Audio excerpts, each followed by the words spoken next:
Então, voltando à questão do João, o que você me diz sobre isso? Podia ele fazer testamento? Podia ele decidir do jeito que quisesse?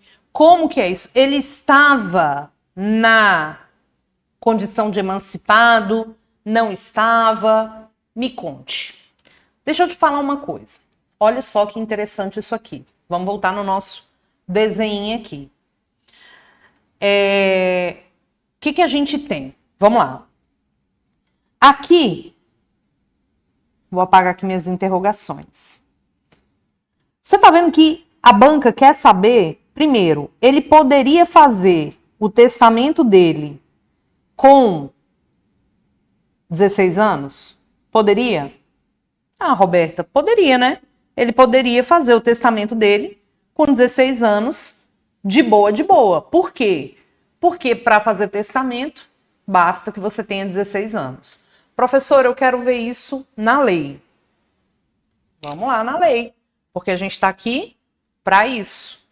Vamos lá, peraí.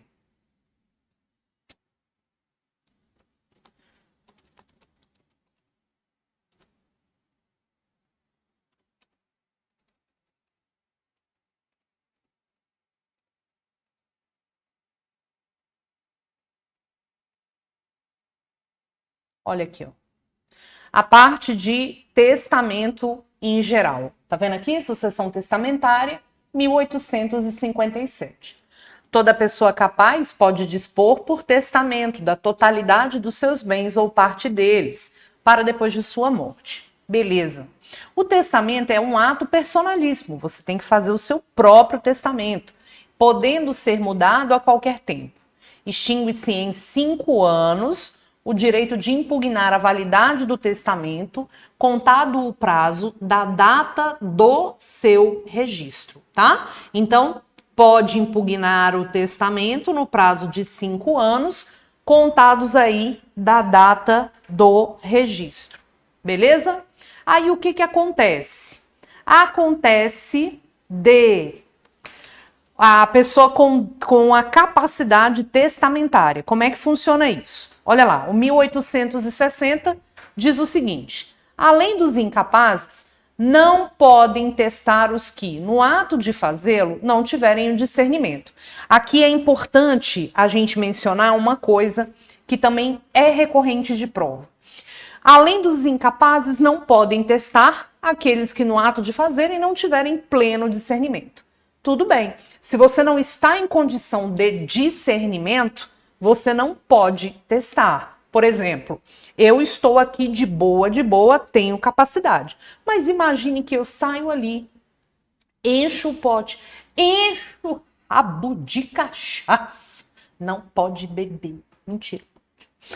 Eu bebo todas, tomo aquele porre. Aí eu vou lá no cartório. E aí, Brasil, tô querendo aqui fazer meu testamento, olha. E aí já chega, né, cantar a música, né? Novinha,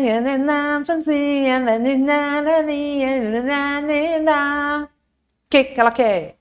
Doida do pântano, doida dentro da roupa. Aí nesse contexto, eu pego e chego no cartório, louca do pão, né? Embriagada. Eu sou capaz, cara. Mas naquela situação eu não tô em manifesto pleno discernimento. Porque geralmente o bêbado, né, gente? O bêbado chega e fala assim: tu sabe que eu te considero. Pra você saber que a pessoa tá bêbada, é só você olhar pra ela e a pessoa falar assim pra você: tu sabe que eu te considero pra caramba, né? Tu mora aqui, cara. O bêbado sempre fala isso. A pessoa tá numa situação de capacidade, mas naquele lapso ali não tá em pleno discernimento. E o bêbado, ele começa a pagar conta, pra minha conta. Ele não tá em discernimento normal, né, gente? Todo mundo já fez isso na vida. Podem testar os maiores de 16 anos, tá? Podem testar os maiores de 16 anos. E a incapacidade superveniente do testador não invalida o testamento, nem o testamento do incapaz se valida com a superveniência de capacidade. Então aqui eu quero que você observe o seguinte: se hoje eu faço o meu testamento, vou lá e pá, puf, fiz o meu testamento. Estou bem, estou em pleno discernimento, tá? Fui lá e fiz o meu testamento, beleza. E aí, um mês depois, eu perco o meu discernimento, tá? Um mês depois eu perco o meu discernimento. Quando isso acontece, não interfere no testamento que foi feito, porque o estado de capacidade é verificado no ato da feitura do testamento.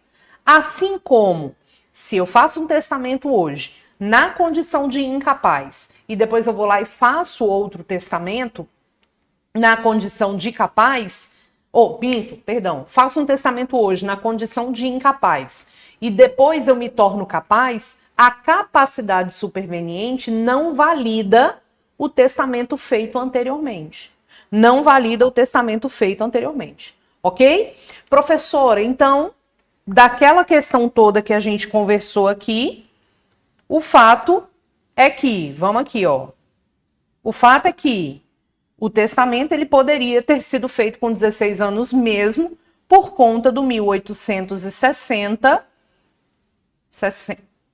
60, parágrafo único. A capacidade para testar é a partir dos 16 anos. Tudo bem. Independentemente de emancipação, tá, gente? Então, essa parte tá tudo bem. A pergunta é, com 15 anos, porque ele trabalha lá no canal do YouTube dele e ele tem economia própria, ele é emancipado? O que você me diz? Aqui a gente tem que ter um cuidado. Aqui, já eu volto nessa tela, aqui a gente tem que lembrar dos casos de emancipação. O que é a emancipação? É a antecipação da capacidade de fato. A emancipação consta no artigo 5º do Código Civil e nós temos 3 tipos de emancipação. Quem é que lembra? Nós vamos ter a emancipação voluntária, a emancipação judicial, e emancipação cai direto na prova, e temos também a emancipação legal, tá? A emancipação voluntária é aquela emancipação concedida pelos pais do menor, direto no cartório, por escritura pública,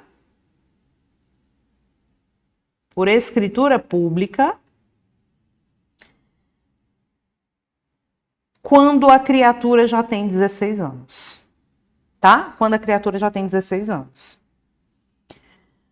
Lembre-se que quando o menor não tem sobre ele o poder familiar dos pais, né? Quando o menor não tem sobre ele o poder familiar dos pais, ou porque os pais faleceram, ou porque perderam efetivamente o poder familiar, a gente chama o tutor, não foi isso que eu conversei com você?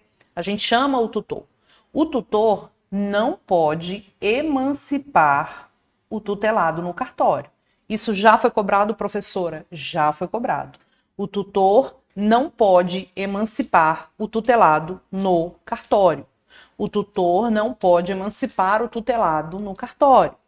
Quando é que o menor tutelado pode ser emancipado? Só pela via judicial.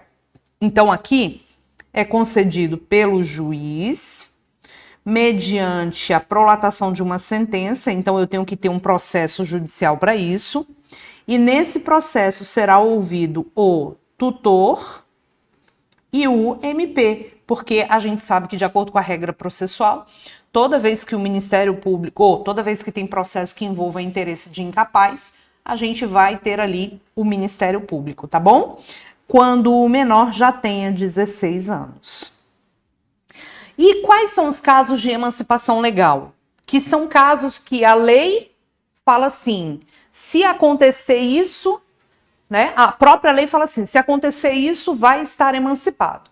Se acontecer aquilo outro, vai estar emancipado. São situações que a própria lei prevê como causas de emancipação. Quais são essas causas? Todas estão no artigo 5º do Código Civil. E aí a gente vai ter o quê? Olha lá. Casamento, casamento,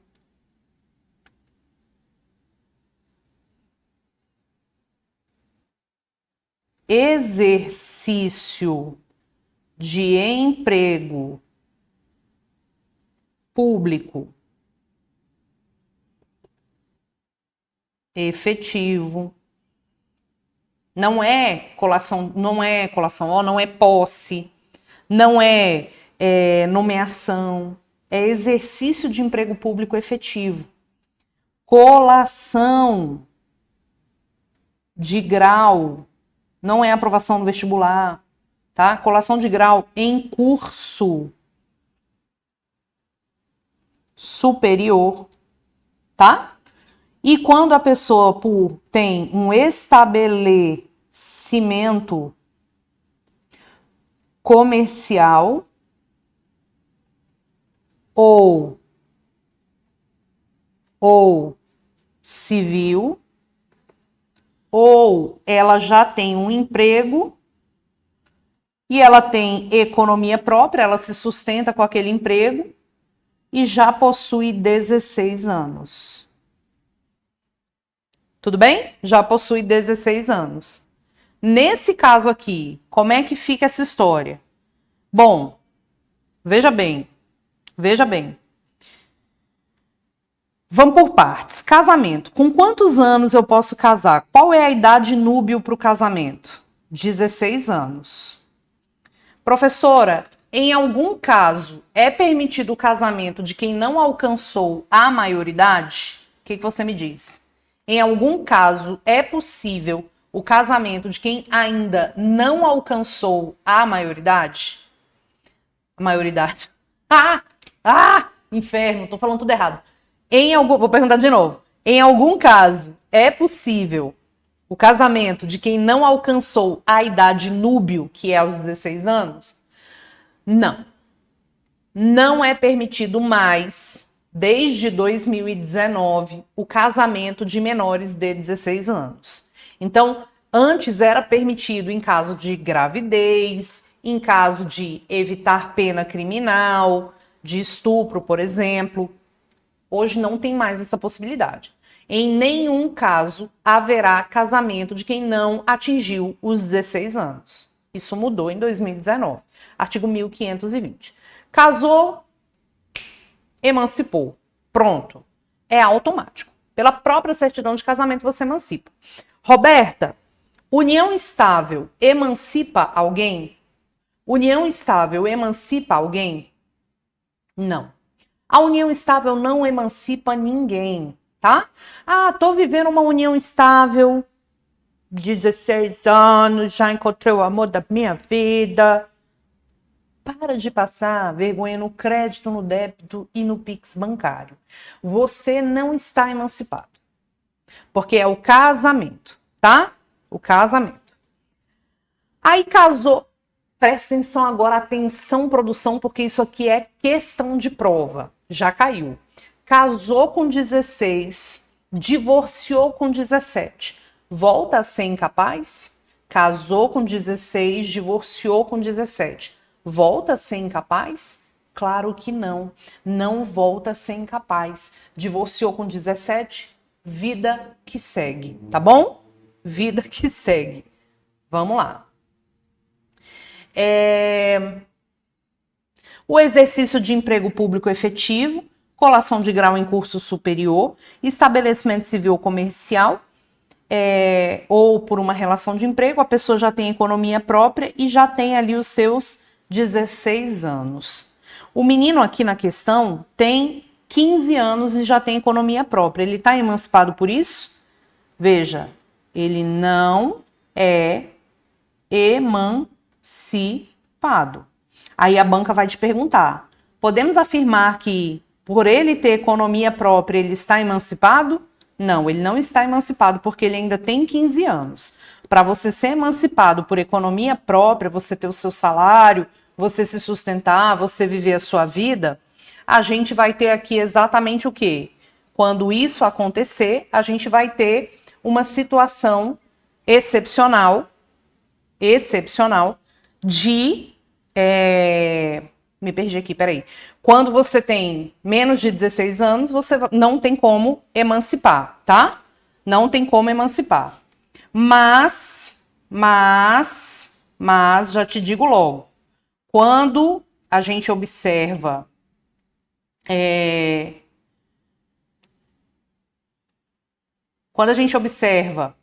a questão da pessoa... Gente, eu dei uma perdida aqui. Me perdi aqui em tudo que eu tava falando. Ui. Volta. Olha lá. Quando, então, nesse caso aqui, ele tinha 15 anos, eu não posso considerá-lo como emancipado, porque, na verdade, ele não está emancipado, porque, mesmo tendo ali economia própria, não está emancipado. Aí, nesse caso aqui, só com 16 anos, a banca vai querer perguntar para você, por que ele está com economia própria, ele tem o YouTube, ele está emancipado? Não, não está por conta da idade. Ele podia fazer o testamento lá com 16 anos? Podia. Com 17 anos, os pais emanciparam no cartório. Pode? Pode, perfeito. É a tal da emancipação voluntária que exige que a criatura tenha ali 16 anos, tá? Agora, o João morreu, abriu o testamento e tinha metade dos bens dele para os amigos. E os pais ficaram indignados com isso. Vamos lá. O João poderia fazer o testamento? Gente, todo mundo sempre pode fazer testamento. Todo mundo sempre pode fazer testamento. Você sempre pode fazer testamento. A diferença é a quantidade que você pode testar, tá? A diferença é o tanto que você pode testar, tá? Tudo bem? O quanto que você pode testar. Roberta, aqui, nessa situação, quanto que você pode testar? Você pode testar até 100% dos seus bens, se você não tiver herdeiro necessário. Se você tiver herdeiro necessário, você pode testar até 50% dos seus bens, se você tem herdeiro necessário, tá? Se você tem herdeiro necessário. Roberta, nesse caso, quem é herdeiro necessário? Herdeiro necessário é o ascendente, vamos na ordem, né? É o descendente, o ascendente, o cônjuge ou companheiro do morto. Ele é o sujeito que ele é o sujeito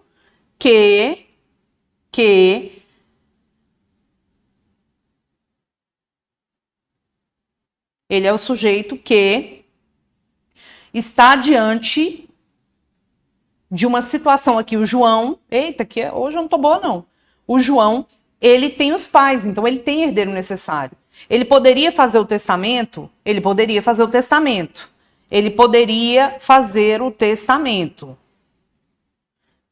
Mas ele fazendo o testamento, ele poderia dispor 50%? Ele poderia dispor? Poderia, ele deixou metade para o amigo dele. Quem é herdeiro legítimo? Descendente, ascendente, cônjuge ou companheiro e os colaterais até o 4º grau. Quem são os colaterais até o 4º grau? Os colaterais até o 4º grau são irmãos, sobrinhos, tios e primos. Irmãos, sobrinhos, tios e primos. Entendeu? Agora, nesse ponto, o que a gente observa?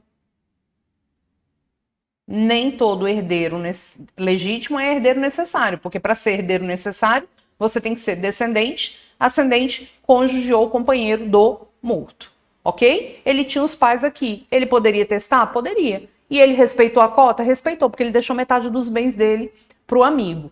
Aí a banca gosta de perguntar isso aqui, ó. Deixa eu te mostrar aqui. A banca gosta de perguntar isso aqui, ó. O testamento dele somente poderia ser validado né? O testamento dele somente poderia ser validado se